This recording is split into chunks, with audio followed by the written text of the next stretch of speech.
Liham ng isang ina.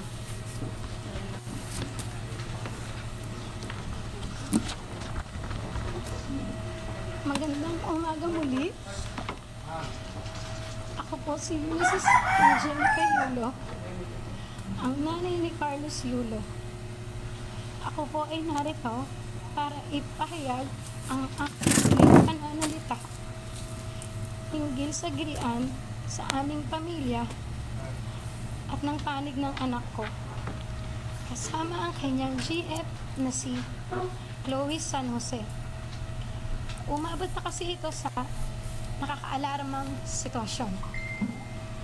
Dahil buong sambayanan alam na at nakaabang na sa mga susunod na salita ng bawat isa kung kailan dapat ang ganitong hindi pagkakaunawaan naway nananatili lamang pribado at inaayos sa personal na paraan. Hindi ako perpektong ina at alam ng Diyos na hindi ka din perpektong anak at walang perpektong pamilya.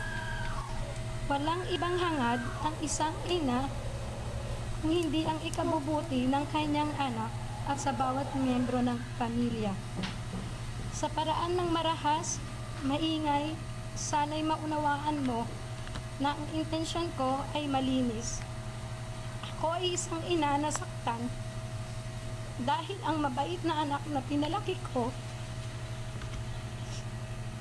ng maayos at mabuting tao ay hindi na nakikinig sa mga paggabay ng magulang.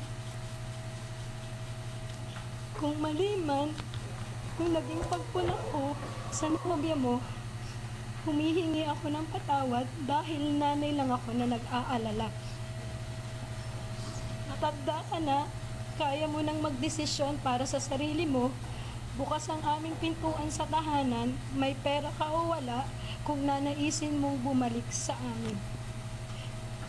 Hindi na pwedeng bawiin ang nasabi. Ang amin lang, handa na ako at ang papa mo mag-usap tayo ng bukas ang loob na may pangunawa anumang oras na handa ka pag-uwi mo upang maayos ito. Hindi kailangan ng ibang tao na malaman ang mga alitan dahil hindi nila alam ang buong kwento at hindi nila ito lubos na nauunawaan. Gayunpaman, humihingi ako ng patawad sa iyo at sa sambayanan sa mga nasabi ko sa interview. Pagod at puyat ako sa kapapanood sa iyo ng mga panahon na yon. Di makatulog sa tuwa kahit tapos na ang iyong laban.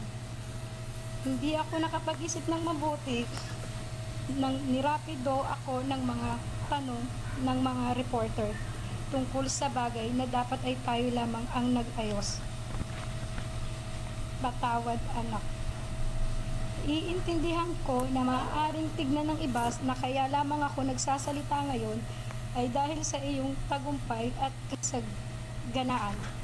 Ako ay nagsasalita para ilagay na sa katahimikan ng issue. Bukas ang pintuan para pag-usapan ng personal na walang galit. Hindi man humantong sa pagkabuo ng pamilya naway maipanatili natin ang respeto sa isa't isa at sa dignidad ng pamilya. Kung hindi man tayo magkaayos, sana sa pagdating ng panahon, maunawaan ang aking panig, intensyon at hindi ang ingay. Ang pamilya, iisa lang yan at laging andyan lang para sa isa't isa sa kabila ng anumang pagsubok o alitan.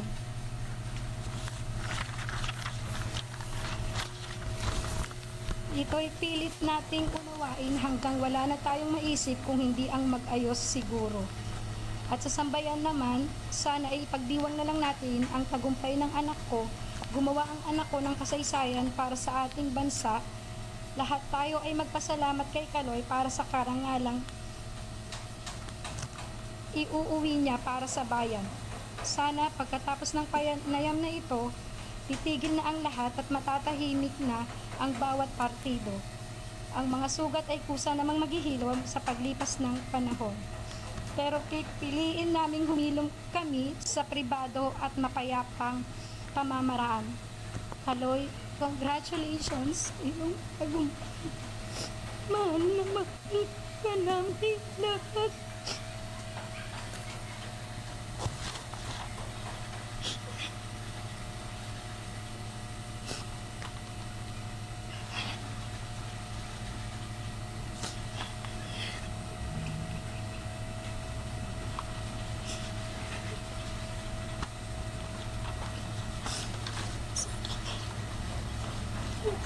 Sorry.